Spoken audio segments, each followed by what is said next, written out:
Hey guys, welcome back. So in this video we are doing the advanced F2L. Now, as you guys know, F2L is inserting a corner and an edge together. Now this is the advanced one, so if you haven't watched the CFOP beginners method F2L, go and watch that please first.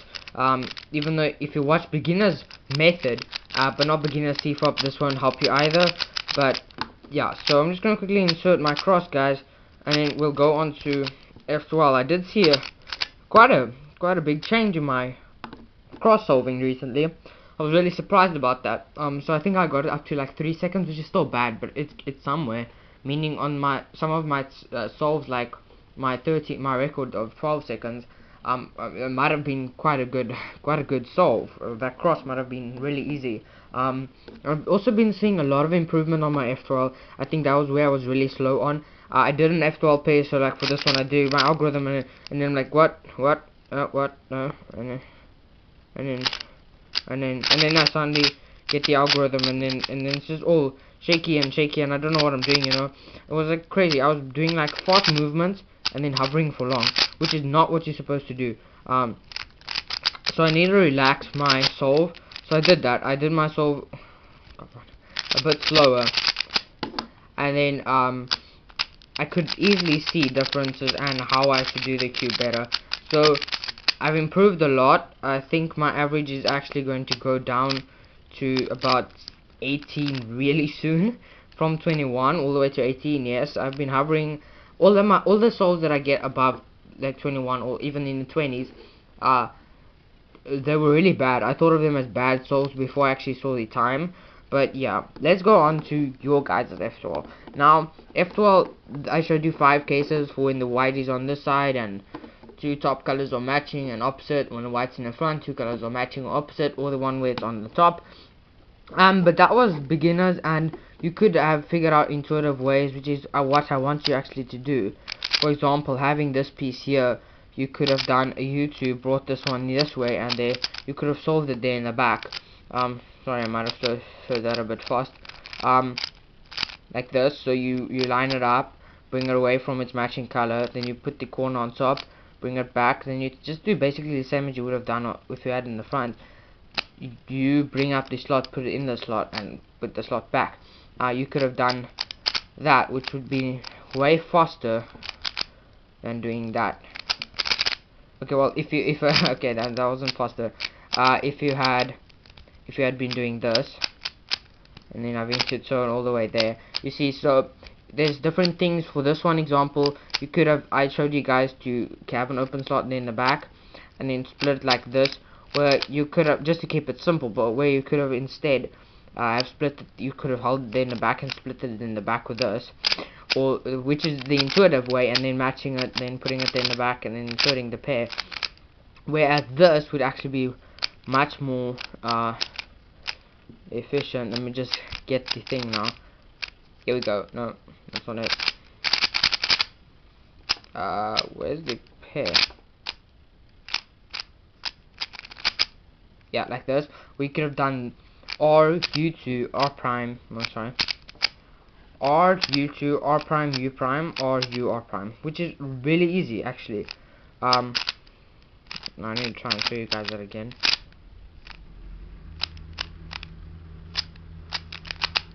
Yeah, R U2 R prime U prime or U R prime, and no, not U prime, and that is how you solve that pair. So that's more efficient ways. Now, some people say doing intuitive F2L, meaning figure out your own ways to how to solve these pairs, is much better than learning algorithms, which is basically showing you stuff that you might not think of at first.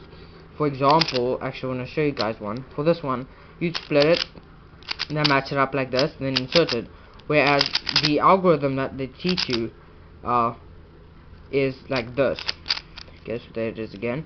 Is like that, there, bring it back, match it up, which is much more faster. But no one, well, you could, but you wouldn't figure that out really easy.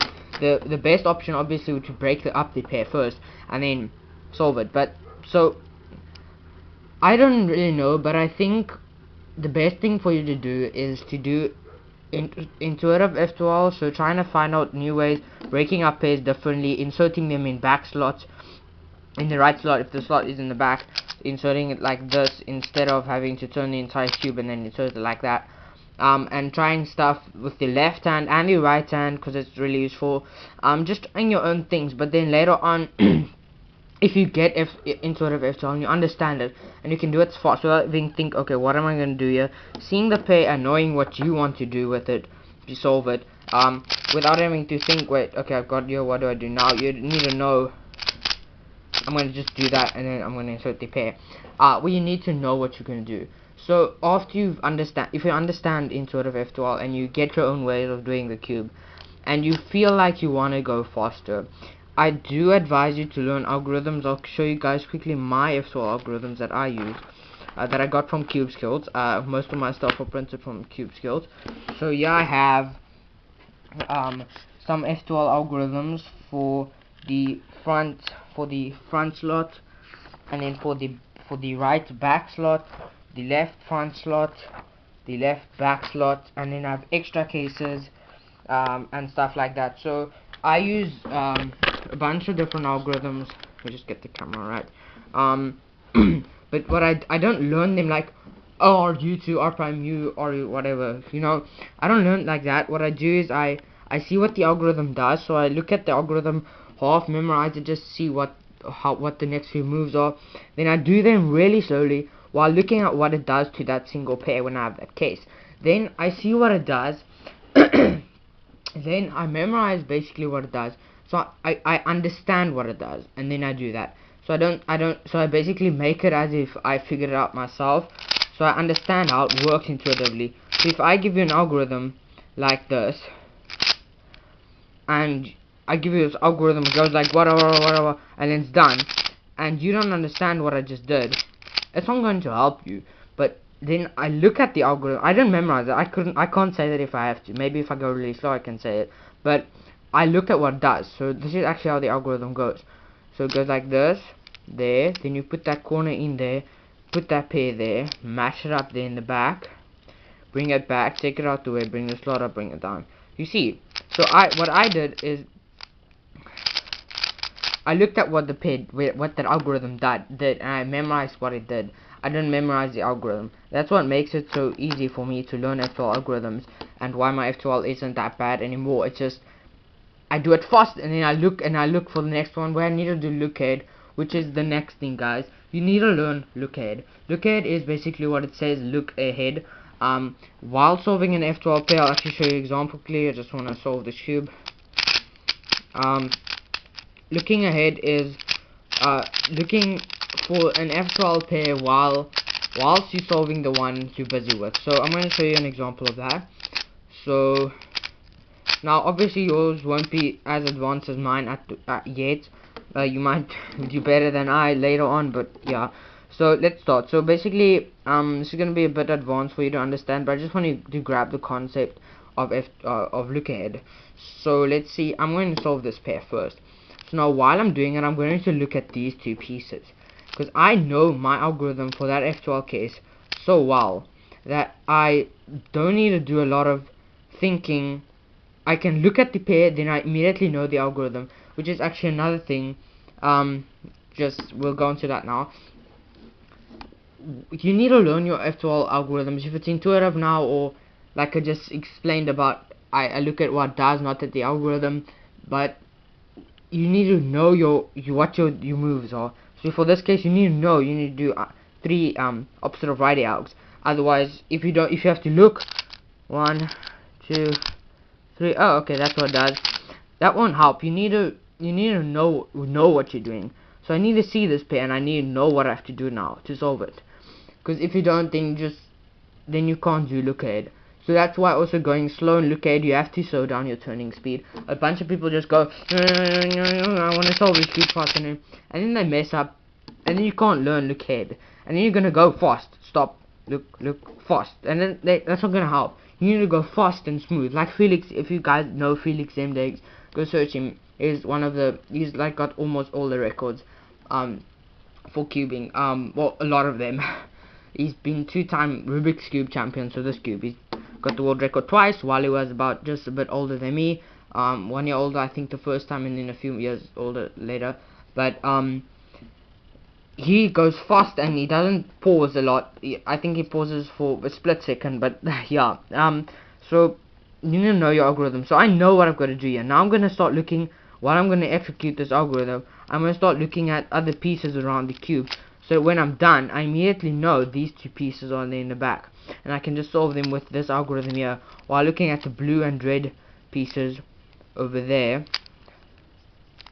So I can immediately see I have to turn the cube, solve them, and solve them there, so that I can do that really fast, and then I can just do my OLL and this PLL I just got, which I'm messing up now because I can't see the cube properly. Okay, so I'm going to do one more example of that without talking. I'm going to point and then I'll just show you guys what I actually mean about that. Okay, let's see. So just putting the cross quickly. This is a horrible cross. Okay, so I'm going to start off now.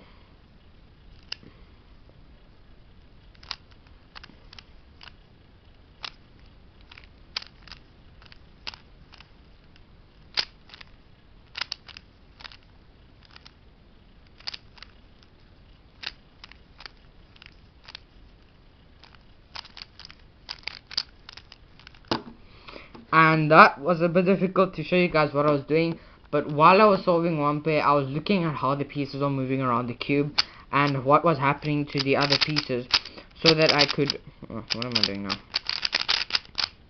So that I could solve them. There we go. So basically you just gotta practice, guys. Practice until you understand your intuitive F2L. Then going on to just looking at the algorithm, understanding the algorithm, not learning it and not knowing what it does. Understanding your algorithms, knowing them inside out, so you can do F2L and then do an F2L pair blindfolded. So look at a pair, close your eyes, solve it, then look for a different one, then solve it. That's a good practice to learn your F2L pairs. And then another thing, after you've done that now, and you can do all your F2L algorithms blindfolded, then you should go on to trying to do look ahead. But you shouldn't try and not do look ahead, because I made that mistake and I'm still struggling a bit with look ahead. As you can see, I was really concentrating hard on the solve, but that's what I should do, and I should do it often. You should practice a lot, but don't force it. If you don't want to practice, don't practice. But if you cube, most of your time you should be focusing on improving some part of your solve and not just cubing around. So yeah, guys, I guess that's it for this F2L video, because I don't really know what else I can say about F2L except that you should practice on it and quit using corners and edges if you really want to be a speed cuber, because it's not gonna be good. You need to do F2L. So, but if you don't want to, then I don't know why you're watching this video. This is aimed at people who want to get better at cubing, and that's why CFOP was created. So guys, thanks for watching this video. Leave a comment down below and leave a like if you enjoyed this video, and I will be doing the OLL and PLL videos soon. And if you're going to watch those, you're going to have a lot of cubing homework, but like I did, I loved it. I enjoyed it. I learned all 78 algorithms, I think. Yeah, 78 algorithms. By now you guys know about 11 of them, so it's gonna be a bit easier for you guys. So it's gonna be full OLL and PLL. You don't have to learn it. You don't have to. But like, you can, and it's not that hard. So I know it. Of course, you've probably seen me doing weird algorithms, and then OLL's done, and just doing this long weird algorithm on something that looks half destroyed, and then my cube is solved. So and also I make mistakes though. So yeah, guys, again, bye.